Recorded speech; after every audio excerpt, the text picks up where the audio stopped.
जब इल्म, इबादत और इंसानियत एक साथ मिले तो पैदा हुए बंदे नवाज गैसू दराज।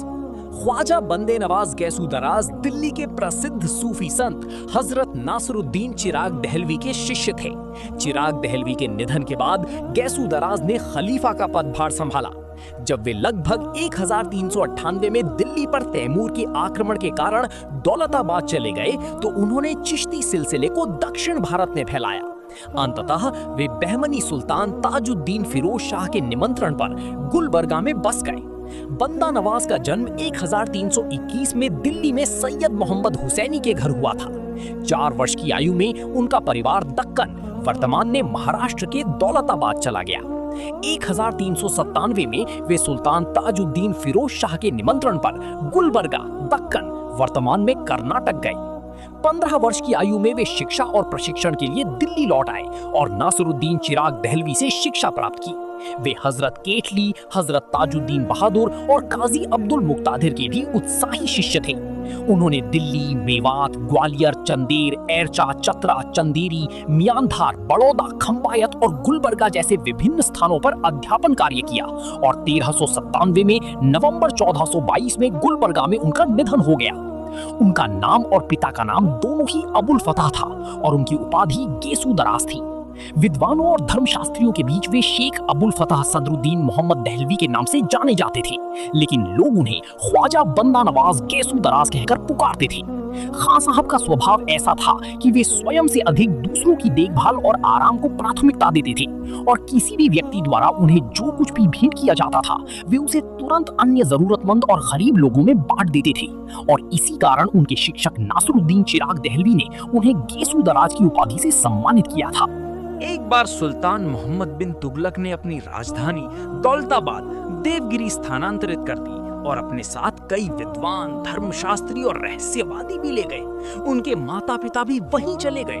उस समय उनकी आयु 4 वर्ष थी और उनके मामा मलिकुल उमर हजरत सैयद इब्राहिम मुस्तफा दौलताबाद के राज्यपाल थे। जब सुल्तान मोहम्मद बिन तुगलक ने अपनी राजधानी दिल्ली से दौलताबाद स्थानांतरित करने का आदेश दिया तब ख्वाजा साहब अपने माता पिता के साथ दौलताबाद आए। उनके पिता सैयद यूसुफ हुसैनी उर्फ राजू खट्टल का निधन सन 1330 में हुआ। 5 वर्ष बाद ख्वाजा साहब अपनी माता और भाई के साथ दिल्ली लौट आए। सन 1336 ईस्वी में ख्वाजा साहब और उनके भाई नासिरुद्दीन चिराग दहलवी के शिष्य बने और उसी वर्ष ख्वाजा साहब ने उनसे खिलाफत प्राप्त की। इसी वर्ष 18 रमजान को नासिरुद्दीन चिराग दहलवी का देहांत हो गया। अपने महान गुरु नासिरुद्दीन चिराग दहलवी के देहांत के 3 दिन बाद ख्वाजा साहब नासिरुद्दीन चिराग दहलवी के मजार के विशेष संरक्षक बन गए। दराज, बुलंद परवाज, नामुदाने सरफराज कद्दसल्लाहु सिर्रहुल अजीज उर्स के अवसर पर पूरे भारत से 6 लाख से अधिक लोग गुलबर्गा शरीफ आते हैं। 11 नवंबर 1398 ईस्वी को वे अपने परिवार और माता पिता सहित दिल्ली से दौलताबाद के लिए हिजरत करने गए। उस समय ख्वाजा साहब 80 वर्ष के थे। बहादुरपुर, ग्वालियर, बहांदीर, चंदेरी, बड़ौदा, सुल्तानपुर, खंबैत होते हुए ख्वाजा साहब और उनके परिवार के सदस्य दौलताबाद पहुंचे।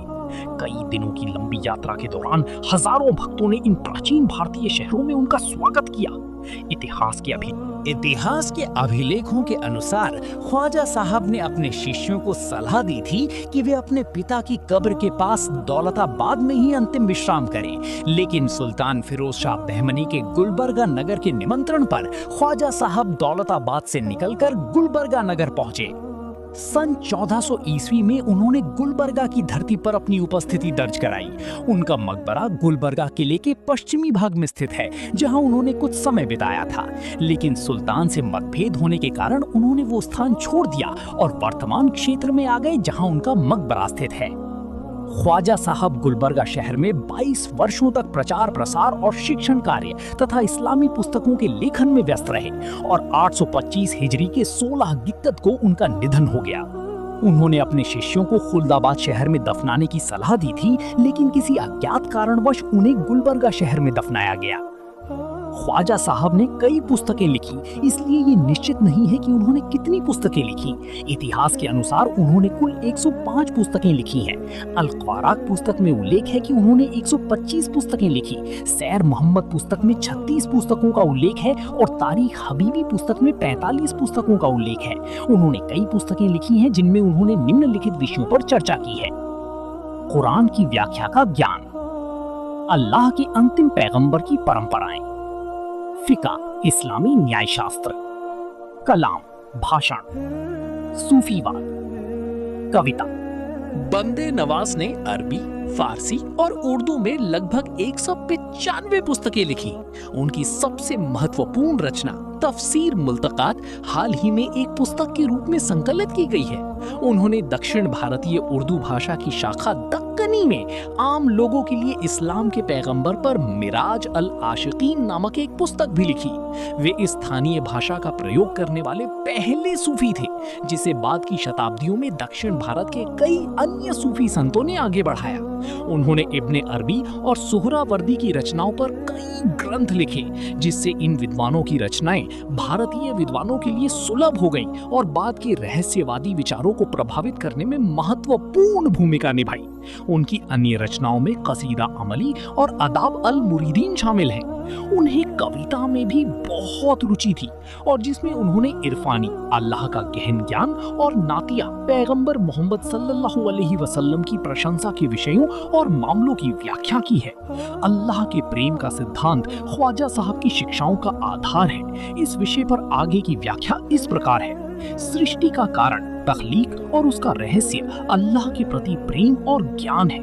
यदि प्रेम ना हो तो आकाश का चक्कर ना लगे, यदि प्रेम ना हो तो नदियों में प्रलय ना हो, यदि प्रेम ना हो तो वर्षा ना हो, यदि प्रेम ना हो तो सब्जी जंगली घास ना उगे, प्रेम ना हो तो पशुओं की संख्या भी ना हो, प्रेम ना हो तो वाक्पटुता का कोई दर्जा ना हो, प्रेम ना हो तो कोई अल्लाह की उपासना ना करे, प्रेम ना हो तो कोई अल्लाह की कृपा ना देखे। दिल्ली में 40 वर्षों से अधिक समय तक रहने के बाद वे लगभग 76 वर्षों की आयु में गुलबर्गा चले गए। इस दौरान फिरोज शाह बहमनी दक्कन पर शासन कर रहे थे। बहमनी ने उनका बहुत सम्मान किया। उन्होंने लंबे समय तक धार्मिक प्रवचन, उपदेश और लोगों के आध्यात्मिक प्रशिक्षण में भाग लिया। मौत। बंदे नवाज 101 वर्ष की आयु में 16 ज़िकाद 825 हिजरी को गुलबर्गा में इस दुनिया से विदा हुए और वहीं दफनाए गए। उनका मकबरा एक तीर्थ स्थल है। समाधि। इतिहास के अनुसार ख्वाजा साहब के मकबरे का निर्माण सुल्तान अहमद शाह वली बहमानी ने शुरू करवाया था और निर्माण पूरा होने पर उनके पोते सैयद खुबुल्ला हुसैनी ने अपनी खुशी और प्रसन्नता के कारण मकबरे के कलश शिखर पर झेला फूलों का गुलदस्ता अर्पित किया था। संयोगवश उर्स पुण्यतिथि इसके 1 महीने बाद था, इसलिए ये परंपरा बन गई कि उर्स पुण्यतिथि से 1 महीने पहले झेला समारोह आयोजित किया जाए। गुलबर्गा शहर में स्थित ख्वाजा साहब का मकबरा आज भी वहां आने वाले लोगों की मनोकामनाओं की पूर्ति के लिए प्रसिद्ध है। उर्स पुण्यतिथि। जाति धर्म की परवाह किए बिना समाज के विभिन्न वर्गों के लोग हर साल गुलबर्गा स्थित प्रसिद्ध बंदे नवाज दरगाह में मुस्लिम पंचांग की जुल्कायदा महीने की 15, 16 और 17 तारीख को मनाई जाने वाली उर्स पुण्यतिथि में एकत्रित होते हैं। धर्म और मान्यताओं की परवाह किए बिना दूर दूर से लाखों श्रद्धालु आशीर्वाद प्राप्त करने के लिए वहां आते हैं।